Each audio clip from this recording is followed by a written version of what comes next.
이제부터 우리 가정에서 드리는 3일밤 예배를 위해서 함께 예배를 시작하도록 하겠습니다.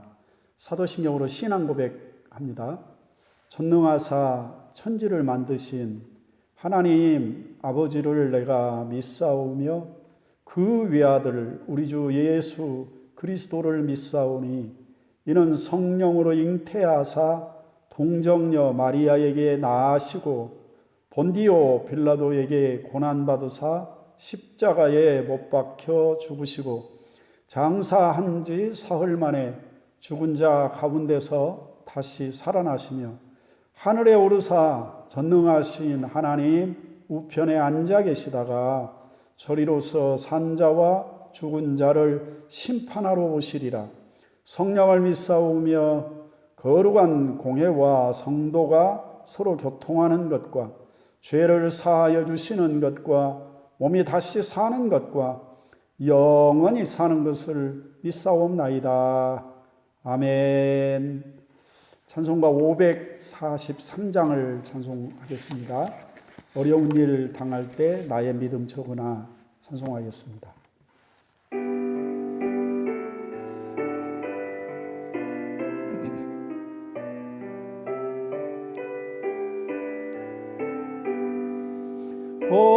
어려운 일 당할 때 나의 믿음 적으나 의지하는 내 주를 더욱 의지합니다.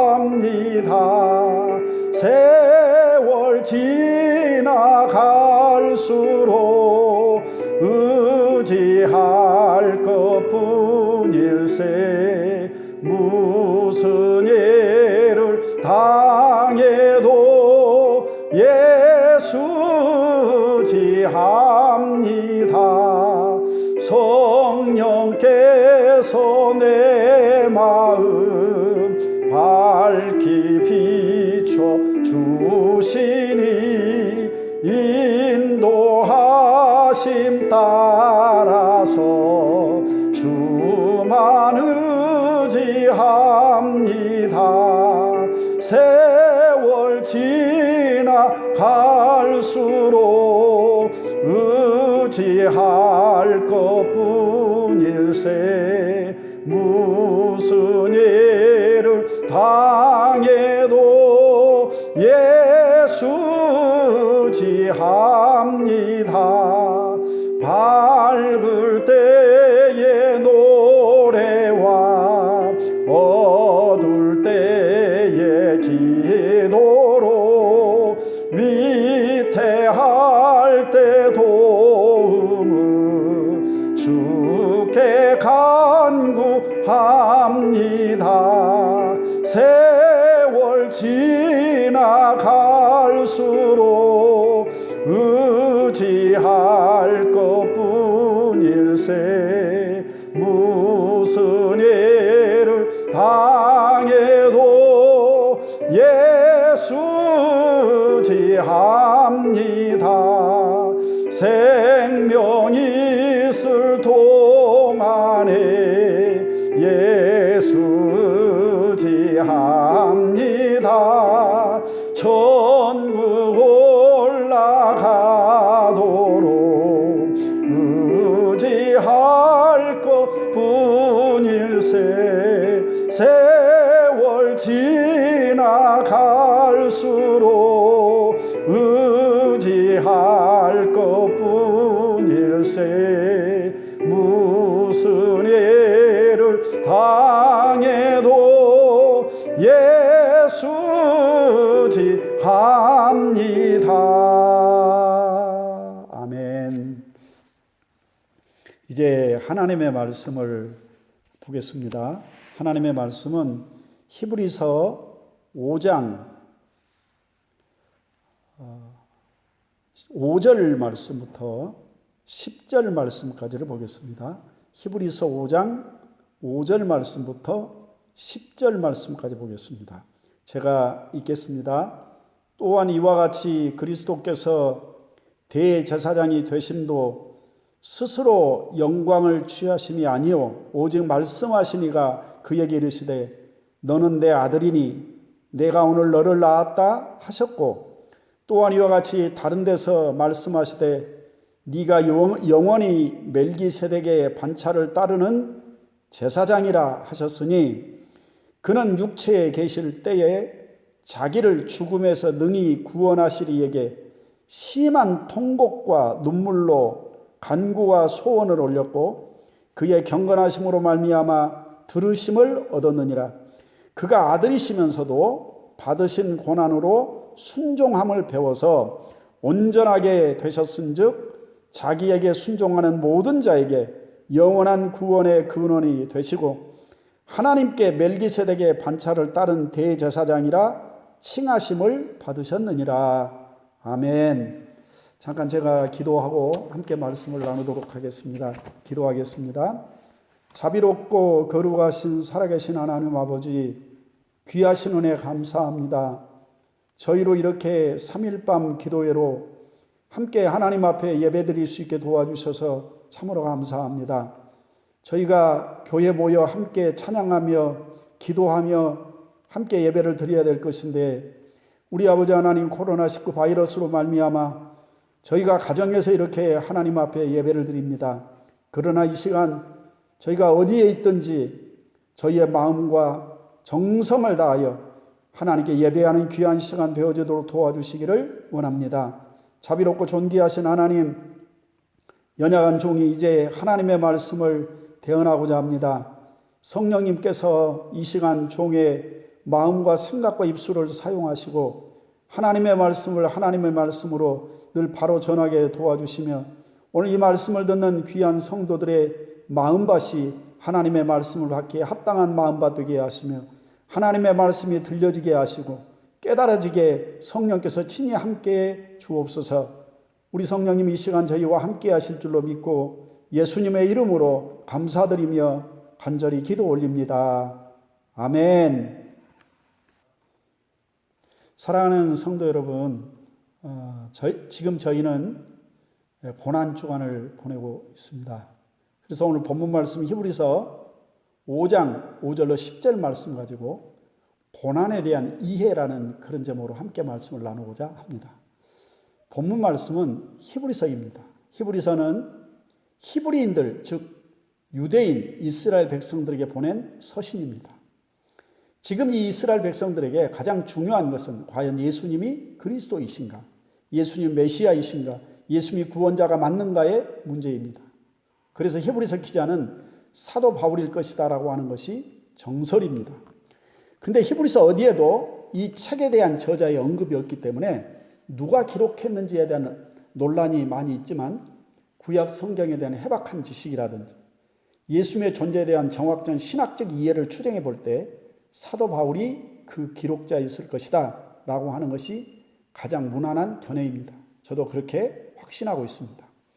사랑하는 성도 여러분, 우리가 이 고난주간, 이 고난이라는 단어의 의미를 한번 생각해 보고자 합니다.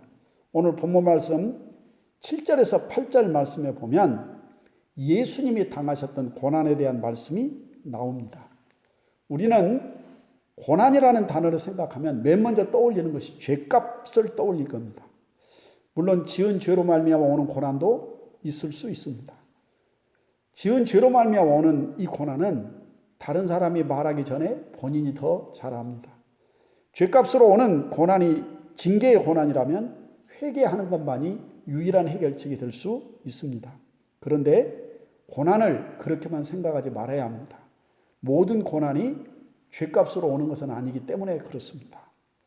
오늘 본문 말씀 7절에서 8절 말씀을 같이 한번 읽어 보실까요? 7절에서 8절 말씀을 보면 이렇게 말씀을 합니다. 그는 육체에 계실 때에 자기를 죽음에서 능히 구원하시리에게 심한 통곡과 눈물로 간구와 소원을 올렸고 그의 경건하심으로 말미암아 들으심을 얻었느니라. 그가 아들이시면서도 받으신 고난으로 순종함을 배워서 온전하게 되셨은즉 라고 그렇게 말씀합니다. 예수님께서 받으셨던 고난에 대한 말씀입니다.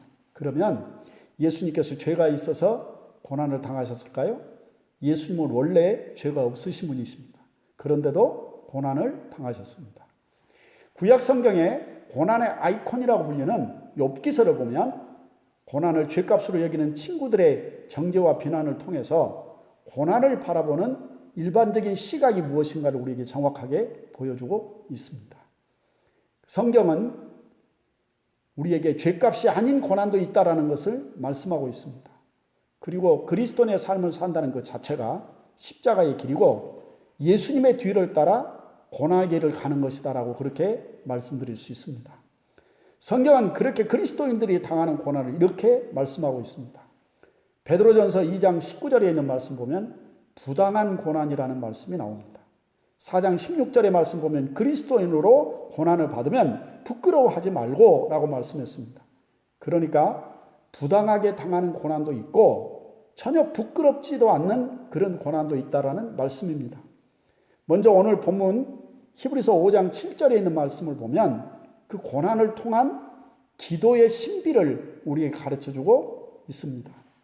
예수님 당신도 육체적인 고난을 앞두고 심한 통곡과 눈물로 간구와 소원을 올렸다라고 그렇게 말씀하고 있습니다. 예수님이 얼마나 간절하게 얼마나 절박하게 기도를 드리셨는지 한 그런 표현입니다. 고난은 우리를 그 간절한 기도의 자리로 인도해가는 능력이 있습니다. 사랑하는 성도 여러분, 언제 우리가 그런 절박함으로 기도를 했는지 한번 생각해 봐야 합니다. 고난은 우리를 그런 기도의 자리로 인도하는 능력이 있습니다. 두 번째는 기도의 응답입니다. 어떻게 기도의 응답을 받으셨다고 했습니까? 그의 경건하심으로 말미암아 들으심을 얻었다라고 그렇게 말씀하고 있습니다. 경건이란 하나님 앞에서의 모든 그리스도의 삶을 경건이라고 할 수 있습니다. 기도의 응답이 자신의 삶을 통해서 온다고 하는 것은 우리에게 큰 충격이 아닐 수 없습니다. 고난은 우리를 기도하는 자리로 인도하고 아울러서 자기 자신의 삶을 하나님 앞에서 돌아보고 다시 재정비하는 능력과 기회가 될 수 있습니다.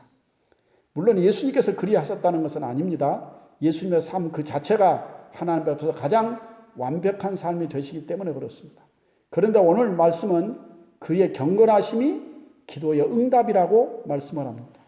사랑하는 성도 여러분, 제 경험으로 보더라도 이 간절하고 절박한 기도의 순간이 바로 우리를 가장 진실하게 하나님 앞에 서는 순간들로 인도해 가는 것을 볼 때가 있습니다.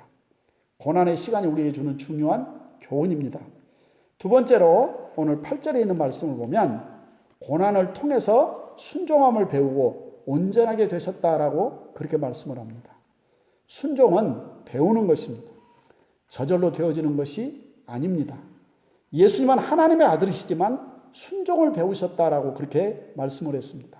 그런데 오늘 7절 말씀 보면 육체에 계실 때라는 말씀이 나옵니다. 그러니까 우리 인간의 육신 자체가 순종하는 것을 불편해하고 순종하는 일에 익숙하지 않다라는 그런 말씀입니다. 그래서 우리가 육체를 가지고 살아가는 동안에는 순종을 배워가는 것입니다. 그런데 어떻게 배웁니까? 바로 고난을 통해서 배우는 것입니다. 그리고 그 순종이 완성되었을 때 그 믿음을 온전하다라고 하는 것입니다. 예수님의 순종은 죽기까지 순종하는 것입니다. 그 순종을 통해서 예수님은 그리스도가 되셨고 다시 하늘 보좌에 앉으셨습니다. 그리고 만물 위에 계시는 왕이 되신 것입니다.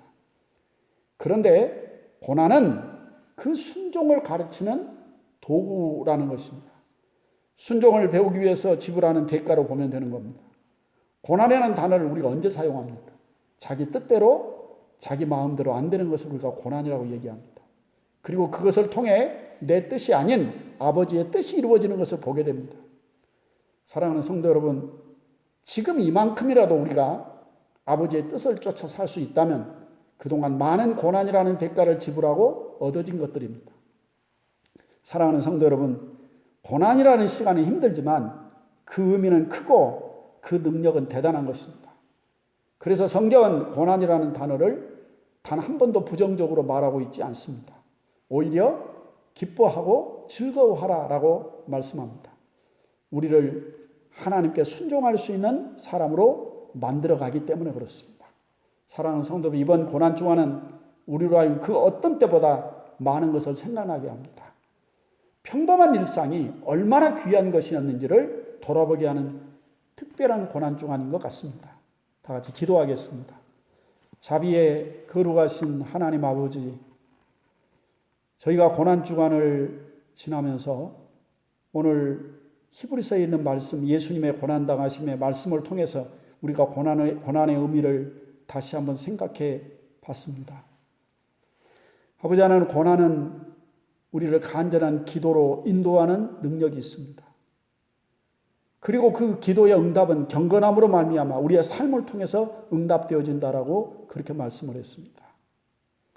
예수님은 그 고난을 통해서 순종을 배웠다라고 그렇게 말씀합니다. 우리의 육신은 고난을 불편해하고 또 순종을 불편해하고 그 순종하는 것이 쉽지 않다라는 것을 우리에게 말씀하고 있습니다. 그래서 우리는 평생 동안 고난을 배워가는 것입니다. 자비롭고 거룩하신 하나님 아버지, 오늘 그 예수님의 고난당한 사건을 통해서 우리가 다시 한번 고난의 의미를 생각해 봤습니다. 때로는 그 고난이 죗값으로 오는 고난이 아닌 부당하고 그리고 부끄럽지 않은 고난도 있다라고 그렇게 말씀을 했습니다. 자비에 거룩하신 아버지, 고난의 시간들을 통해서 하나님께 순종함을 배워가는 저희들 되어지게 하옵소서. 고난을 통해서 우리가 더 간절한 기도로 나가기를 원하며 하나님의 뜻을 쫓아 사는 삶으로 성숙해지기를 간절히 바랍니다. 아버지 하나님, 지금 우리는 가장 힘들고 어려운 때를 지나가고 있습니다. 우리가 평범하게 모여서 함께 예배하고 함께 교제하고 함께 사랑을 나누던 그때가 이렇게 그립다는 사실을 실감나게 경험하고 있는 고난의 시간들입니다. 그러나 고난을 통해서 우리가 우리 자신들을 돌아보고 더 성숙함으로 나아갈 수 있는 기회가 될 줄로 믿습니다. 성령님께서 사랑하는 우리 성도님들을 붙잡아 주시기를 간절히 바랍니다. 아버지, 저들의 가정을 지켜주시며 저들의 건강을 지켜주시며 사랑하는 등대교회 성도들 가정에 악한 질병이 틈을 타지 못하도록 하나님께서 눈동자처럼 주님의 능력의 손으로 붙잡아 주시기를 원합니다. 아버지 하나님, 저희와 함께 하실 줄로 믿습니다. 예수님의 이름으로 간절히 기도 올립니다. 아멘. 다 같이 우리 주님 가르치신 기도하고 마치겠습니다. 하늘에 계신 우리 아버지여, 이름이 거룩히 여김을 받으시오며 나라가 임하옵시며 뜻이 하늘에서 이루어진 것 같이 땅에서도 이루어지이다. 오늘 우리에게 일용할 양식을 주시옵고 우리가 우리에게 죄 지은 자를 사하여 준 것 같이 우리의 죄를 사하여 주시옵고 우리를 시험에 들게 하지 마시옵고 다만 악에서 구하시옵소서. 나라와 권세와 영광이 아버지께 영원히 있사옵나이다. 아멘. 수요 예배를 모두 마쳤습니다. 감사합니다.